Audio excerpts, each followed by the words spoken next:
Kurtlar Vadisi operasyonu bitmiştir.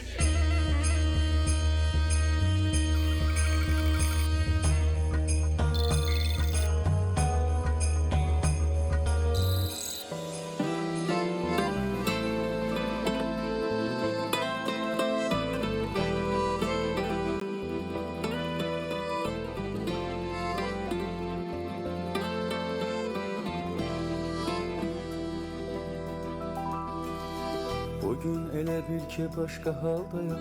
Bugün mənə dəyməyin üzülmüşüm. Bu 11 il necə gəldi getdisə, elə bil dünən məktəbə gəlmişəm. Düşür yada o şirin bəhanələr, müəllimə gündəliyim evdə qalır. Dərsə girməmək sonra daha nələr, adam utanır indi yadına salır. Elə bir imkan olaydı əldəki, qaytaraydın geri məktəb illərin. Tutub əlmi mənə yazmaq öylədən, o müəllimin öpəydim əllərin. İlk dərsə gedən günü ağlamışam, anam gedib gözüm ardınca baxıb.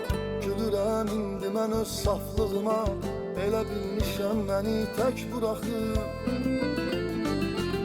O son zəng çaldı, bizi bizdən ayırıb aldı.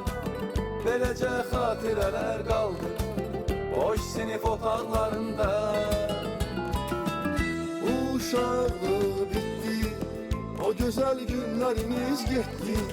Son dəfə səsküyümüz itdi, koridor bucaqlarında.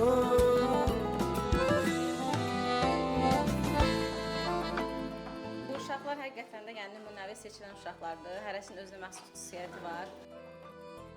Düzdür, dəcəlliyimizdə olubdur, yəni də. Bundan sonra sizə həyat məktəbi gözləyir, artıq həyat məktəbi. Çalışın, düzgün seçimlər eləyin. İnanıram ki, olacam, özümə güvənirəm. Özünüzü harda görmək istəyirsinizsə, o pillədə dayanasınız inşallah. Ən dəyərli şagirdlərimdən biridir Emil. Atinsyanda. Nə sevincdir, nə də qəm anlamıram. Başqa bir hal verir bu görüntülər. İstəyirdiksə bitəməkdə bilir.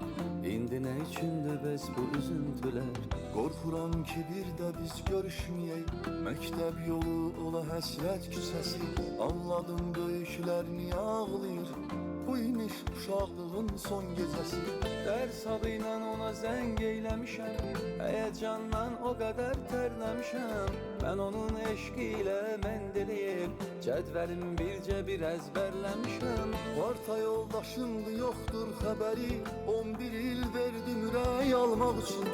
Neçə gün bulku pulun toplamışam, ona bir dəstə çiçək almaq üçün. Bu uşaqlıq bitdi, o gözəl günlərimiz getdi. Son dəfə səsküyümüz itdi, koridor bucaqlarında. O son zəng çaldı, bizi bizdən ayırıb aldı. Beləcə xatirələr qaldı, boş sinif otaqlarında.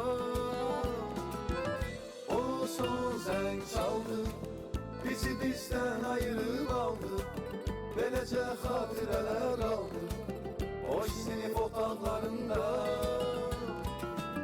Uşaqlıq bitdi, o gözəl günlərimiz getdi. Son dəfə səsküyümüz itdi, koridor bucaqlarında. Uşaqlıq bitdi, uşaqlıq